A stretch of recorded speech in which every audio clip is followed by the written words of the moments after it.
बाले भन्थे यो तेरो प्रेम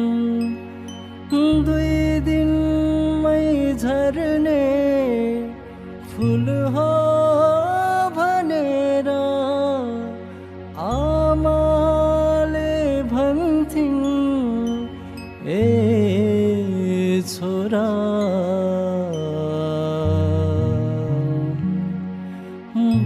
बैसाको ठुलो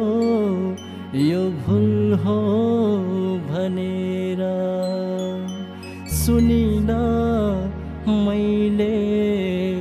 कसैको कुरा माया नै मेरो सब थोक भनेर